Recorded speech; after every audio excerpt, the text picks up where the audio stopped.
அடைந்த பிறகுதான் அவர் அந்த மரணமா இருக்கிற அந்த தருணத்துல தான் இயேசு கிறிஸ்து பேசுறாரு, பிதாவே இவர்களுக்கு மன்னியும் அப்படி என்று. அதுவும் யாருக்காகனா அந்த அக்கிரமக்காரர்கள். அவர்கள் ஒரு காலத்துல இயேசுவை சொன்னாங்க, நீங்க மேசியா என்று சொன்னாங்க, நீங்க இவர் ராஜாவா என்று சொன்னாங்க. இயேசுவை எவ்வளவோ புகழ்ந்து பேசினவர்கள். ஏன் பேதுரு கூட இயேசு கூட இருந்தாரு. ஆனா லாஸ்ட் சமயத்துல பேதுரு என்ன பண்ணாரு, இயேசு கிறிஸ்துவை மறுதலித்தாரு. இவர் யாரு என்று எனக்கு தெரியாது என்று சொன்னார். ஆனா அப்பேற்பட்ட தருணத்துல கூட இயேசு கிறிஸ்து இவர்கள் தெரிந்தும் செய்கிற தவறுகளை இவர்கள் அறியாம செய்கிறார்கள் என்று மன்னிக்கிற ஒரு இருதயம் அவருக்குள்ள இருந்தது. இப்ப நம்ம எப்படி இருக்கிறோம்னா, நம்ம தெரியாம யாருன்னா பண்ணா கூட நம்ம மன்னிக்கிற இருதயம் நமக்குள்ள இருக்கிறது இல்லை. இயேசு கிறிஸ்துவை கஷ்டப்படுத்தின மாதிரி, அவரை காயப்பட்ட மாதிரிலாம் நமக்கு அந்த அளவுலாம் நம்மளை யாரும் பண்ணியிருக்க மாட்டாங்க. அவர் சிலுவையில் அரைஞ்சாங்க, முள்முடி சூட்டுனாங்க, கைகளில கால்களில் ஆணிகளை அடிச்சாங்க, பரியாசம் பண்ணாங்க. நீ யூதருடைய ராஜாவா என்று பரியாசம் பண்ணாங்க. உன்னை நீ தேவனுடைய குமாரனா, உன்னை ரட்சித்துக் கொள் என்று பரியாசம் பண்ணாங்க. இயேசு கிறிஸ்துவை குறித்து பொறாமை கொண்டாங்க. இவ்வளவு காரியத்தையும் இயேசு கிறிஸ்து என்ன பண்ணாரு, அவர்களுக்காக மன்னியும் என்று கர்த்தர் சொன்னாரு. ஆமென். இப்போ நம்மளும் பார்த்தீங்கன்னா உலகத்துலதான் இருக்கோம். அப்போ உலகத்துல இருக்கும்போது சில காரியங்கள் நமக்கும் நேரிடும். சில பேர் நம்மள பேசுவாங்க, பரியாசம் பண்ணுவாங்க, பொறாமை கொள்வார்கள், இதெல்லாம் இருக்கு. ஆனா இதையெல்லாம் தாண்டி அவர்கள் மன்னிக்கிற ஒரு இருதயத்தை கர்த்தர் இந்த நாட்களில நமக்கு இந்த வேலையில கர்த்தர் தருவாராக. ஆமென். ஹல்லேலூயா. இப்போ பார்த்தீங்கன்னா இயேசுவை ரொம்ப அடிச்சாங்க. அவரை அடிக்கும் போது பார்த்தீங்கன்னா அவர் எல்லாம் அடிக்கும் போது வலிக்குதுன்னு சொல்லுவாங்க. இல்லைன்னா இப்போ அவர் வாய தரவாத ஒரு ஆட்டுக்குட்டியை போல நம்மளுடைய பாவங்களுக்காக அவர் சகித்து கொண்டார். எல்லா அடிகளையுமே சகித்து கொண்டார். யாருக்காகனா நமக்காக, நம்மளுடைய பாவங்களுக்காக. இயேசு கிறிஸ்து அந்த ஜனங்க இவரை சிலுவையில அறைங்க அப்படின்னு சொல்லும் போது கூட அவர் அமைதியா இருந்தார். ஏன்னா அந்த ஜனங்கள் அவருக்கு தேவை. பாவிகளை மன்னிக்கவே இயேசு கிறிஸ்து உலகத்திற்கு வந்தார்.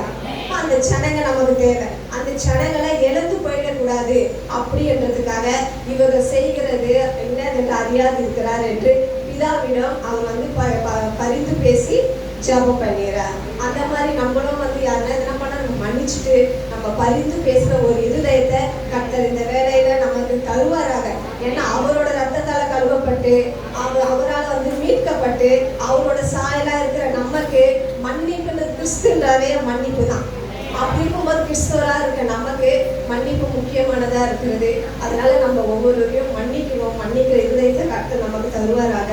அவங்கள இயேசு கிறிஸ்து அவங்களை ரொம்ப நேசிச்சதுனால இவ்வளோ காயப்பட்டது நிமித்தம் இயேசு கிறிஸ்து அவங்கள விட்டு கொடுக்கல. அவங்களுக்காக பிதாவிடம் பரிந்து பேசினாங்க. இன்னும் ஒரு காரியம், மத்தேயு 9:10-13.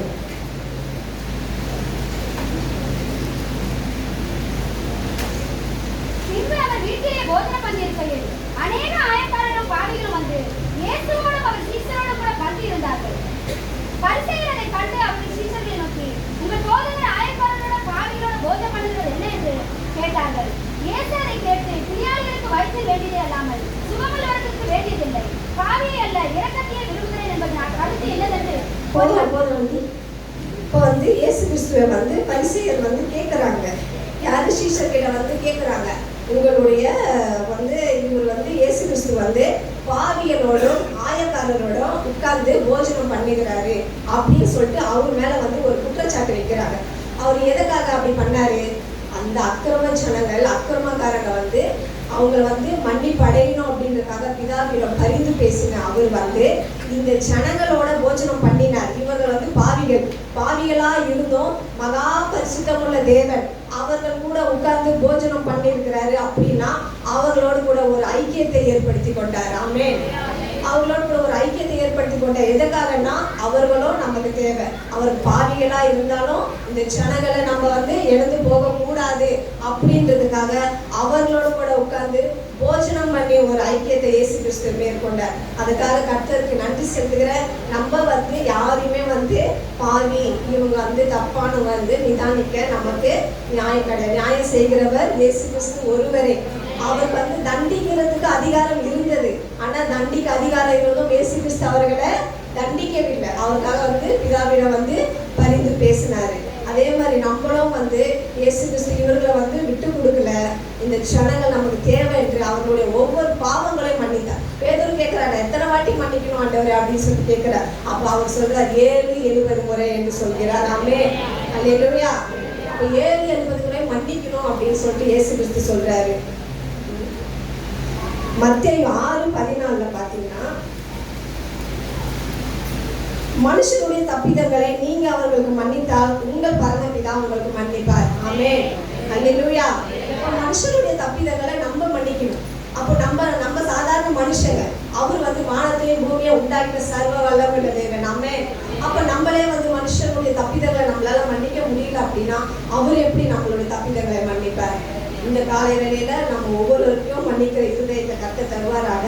கடைசியா பாத்தீங்கன்னா மத்தேயு 5:44, நான் உங்களுக்கு சொல்லுகிறேன், உங்கள் சத்துருக்களை சிநேகியுங்கள், உங்களை சபிக்கிறவர்களை ஆசீர்வதியுங்கள், உங்களை பகைக்கிறவர்களுக்கு நன்மை செய்யுங்கள், உங்களை நிந்திக்கிறவர்களுக்காகவும் உங்களை துன்பப்படுத்துகிறவர்களுக்காகவும் ஜெபம் பண்ணுங்கள். கர்த்தர் இதை சொல்றாரு, உங்களுடைய சத்துருக்களை சிநேகிகள் என்று சொல்றாரு. நம்ம சத்துருக்களை நம்ம சிநேகிக்கிறவர்களாக இருக்கணும். நம்மளை சபிக்கிறவர்களை நம்மளை ஆசீர்வதிகளாக இருக்கணும். நம்ம பகைக்கிறாங்களா அவங்களுக்கு நம்ம வந்து நன்மை செய்கிறவர்களாக, நம்மை துன்பப்படுத்துறவர்களுக்காக நம்ம ஜெபம் பண்ணவர்களாக இருக்கணும். கர்த்தர் இந்த காரியங்கள் எல்லாவற்றையும் சிலுவையில செய்து முடித்தார். ஆமென், சிலுவையில செய்து முடித்தார். அவர் வந்து துன்பப்படுத்தின அவர்களுக்காக பிதாவிடம் ஜெபம் பண்ணி வேண்டிக் கொண்டார். இவர்கள் என்னதென்று அறியாது செய்கிறார்கள், இவர்களை மன்னியும் என்று கர்த்தர் இயேசு கிறிஸ்து என்ன பண்ணார்? பிதாவிடம் ஜெபம் பண்ணி வேண்டிக் கொண்டார். அப்ப எந்த காரியத்தை வந்து இயேசு கிறிஸ்து செஞ்சது போல நம்மளும் வந்து நம்மளுடைய இயேசு கிறிஸ்து சாயலா நம்ம இருக்கிறோம், அவரோட பிள்ளைகளா இருக்கிறோம் நம்ம. அப்ப நம்மளும் வந்து இந்த காரியத்தை எல்லாம் ஏதாச்சும் தப்பிதங்கள் இருந்தா நம்ம மன்னிக்கணும். நம்ம சத்துருக்களை நம்ம சேவிக்கணும், பகைக்கிறவர்களை நம்ம வந்து ஆசீர்வதிக்கணும், நன்மை செய்வர்களாக நமக்காக துன்பப்படுத்துறாங்களா அவங்களுக்காக வந்து ஜெபம் பண்ணு. இப்போ வந்து பாத்தீங்கன்னா பலியை காட்டிலோ இரக்கத்தையே கர்த்தர் விரும்புகிறவரா இருக்கிறார். இப்போ இரக்கம் தான் பெரிதா இருக்கிறது. அதனால நம்ம வந்து ஒரு இரக்கம் உள்ளவர்களா இருந்து ஒரு சபையில கூட சரி ஒருத்தருக்கு ஒருத்தர் அன்பா இருந்து ஒருத்தருக்கு ஒருத்தர் மன்னித்து ஒருத்தருக்கு ஒருத்தர் ஐக்கியமா அந்த பாவிகளோட அவர் வந்து காயக்காரரோட உட்காந்து போஜனம் பண்ணது போல அவர் ஐக்கியமா இருப்பதற்காக அவங்க கூட வந்து போஜனம் பண்ணார். அதே மாதிரி சபையில இருந்து நம்மளும் ஒருத்தருக்கு ஒருத்தர் மன்னிக்கணும், ஐக்கியமா இருக்கணும், அன்பா இருக்கணும். அன்பு சகலத்தையும் தாங்கும், அன்பு சகலத்தையும் போடும். இந்த வேலையில கூட கர்த்தர் ஒவ்வொருவருக்கும் கர்த்தர் இந்த மன்னிக்கிற இருதயத்தை கர்த்தர் தந்து நடத்துவாராக. கர்த்தருக்கு நன்றி செலுத்துகிற கர்த்தருடைய நாமம் மட்டும் மகிமைப்படுவாங்க.